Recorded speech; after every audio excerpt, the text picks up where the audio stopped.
lâu bom bom lạc này nhưng lấy sai phần năng chứ ai vì đường ca bớt phóng ai mới tiết tẹt tôn cho mùi năng người tận nam phần dương này này cho mùi khơi tha lo mình tên hay xong đi của mình mùi ôn nặng chi lý gan xí bó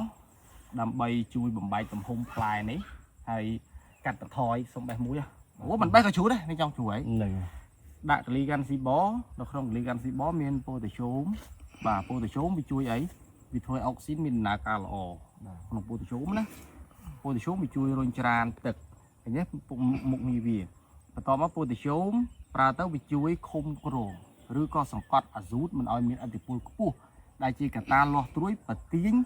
ពពួកប៉ូលីនគេហៅថាម្សៅស្តុកកាបូអ៊ីដ្រាតហ្នឹងចេញពីផ្លែអញ្ចឹងកាលណាដែលយើងដាក់ពោតាជូមវាទៅជួយរុញអុកស៊ីនវាទៅបំបែកទំហំបានល្អអាហ្នឹងអត្ថប្រយោជន៍ហើយនៅក្នុងកលីកាន់ស៊ីបវាមានកាសូមហើយនឹងពពួកប៊ឺរ៉នទៀតប៊ឺរ៉នគឺវាជួយធ្វើឲ្យអីវាធ្វើតុល្យភាពមួយគឺនៅពេលដែលរុក្ខជាតិយើងសម្បូរទៅដោយសារជាតិប៊ឺរ៉នណាទី1កាត់បន្ថយជំរុះធ្វើឲ្យតងមានកម្លាំងតងស្វិតរឹងមាំ